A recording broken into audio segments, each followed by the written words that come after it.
Brain detoxing. Is that right? I think brain detoxification would probably involve, um, like, psychedelics or something. I hate that. I really do. Because I just feel like it's so hokey right now, you know? Like, oh, you just take some psilocybin. You need to go on ahuwaska retreat. Why, dude? Can I just take a fucking walk? I promise you, you can access all that stuff without drugs. It's just that drugs make it easier. So basically, psychedelics are like the opposite of psychiatric drugs. Okay? Psychiatric drugs teach you absolutely nothing. You don't learn any kind of coping mechanisms. You don't figure out why you're in the state in the first place. Okay? Psychedelics sort of like open you up to like what's wrong with you. Or maybe not what's wrong with you, what's wrong with our society. It gives you a different perspective. But the problem with a lot of that stuff is that the experience is what's addictive. And if you're a lifer like me, you tend to be attracted to that experience. And you tend to think that it's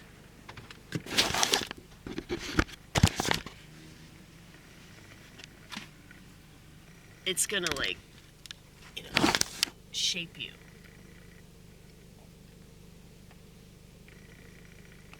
And I mean, it really has. Like, I'm not gonna deny the fact that marijuana has changed. Well, I don't know if it's changed my personality, but it's made me accept certain aspects of my personality that were very difficult for me to accept before. And of course, the sheep in our society wouldn't understand those things, you know, and they would want me to be ashamed of those things anyway. So, of course, their response to that is like, well, you're just an addict or something, or you're just using that to rationalize, like, being alone for the rest of your life. I really don't like being around people. Like, I'm not exaggerating when I say that it's really difficult for me to reach out to people and to stay connected to them, you know? Like, multiple friends of mine, like my friend Todd, my friend Luke, my friend Ronit, this hasn't happened with Kimberly, but I think it's because Kimberly understands, like, she's like me.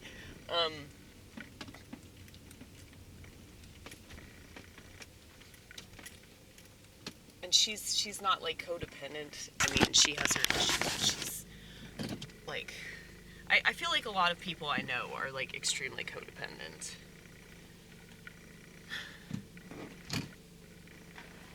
And they need to be validated. But I just don't have that problem. I have the opposite problem. And it can be a problem. You know, like,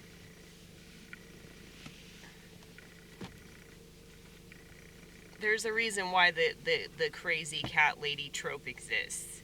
You know, because she's just there with the cats and she doesn't need anybody and there's no man to correct her, and, you know, I get that. I get why that's stigmatized. But it doesn't have to be that way. That's what I'm saying. Like, it doesn't have to be this lonely, sad existence. I mean, is it sad and lonely sometimes? Yeah, of course.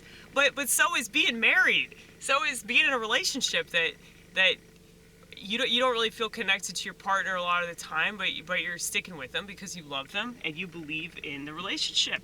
You believe in your marriage. You believe in, like, child rearing and all that. You know? So I believe in that for other people. I just don't believe in it for myself because I've just never been able to maintain that. I don't have enough faith in it.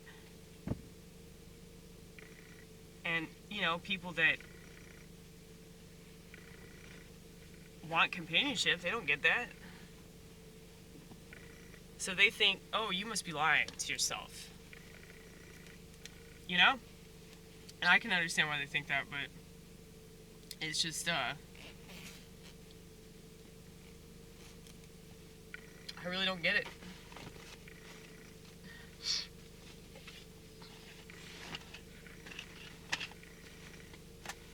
Like, the longer I live, maybe it's an American thing, I don't know. But the longer I live in America, the more I'm just like, dude, I need to go out into the woods and just die. You know? I'm like, why did I bring this up? Psychedelics. Yeah, that's why. Well, the psychedelics will make you realize that you need to be alone. You know? That there's places that only you're going to understand. And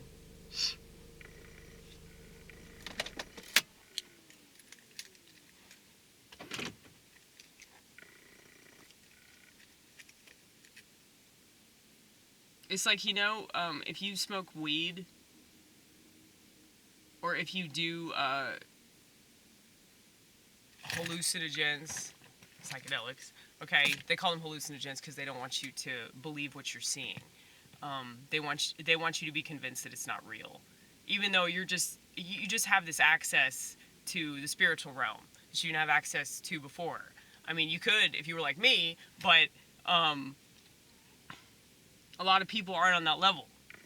So many of them, they're not ready for the information that they receive.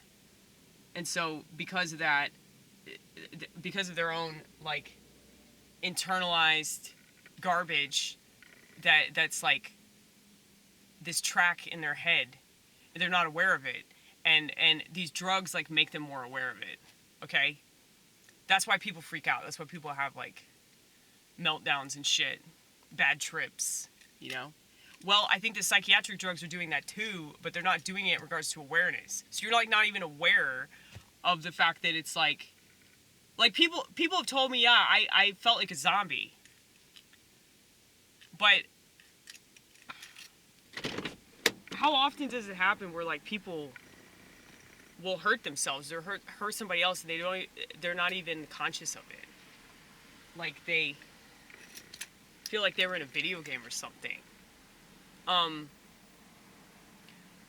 If drugs are putting you in a disassociative state, and it's like not even fun, and you're not learning anything, and you're not figuring anything out, it's just, I don't understand why people would continue to do something like that. But I guess it really is, you know, a march in lockstep society that we're living in. So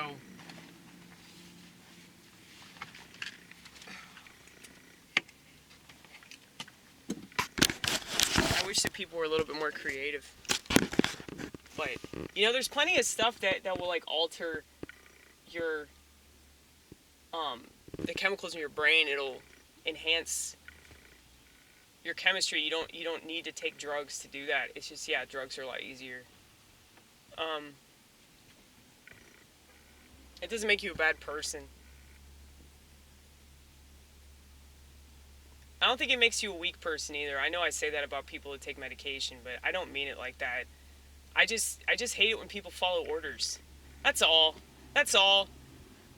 The government will never tell you to, like, smoke pot. Okay, that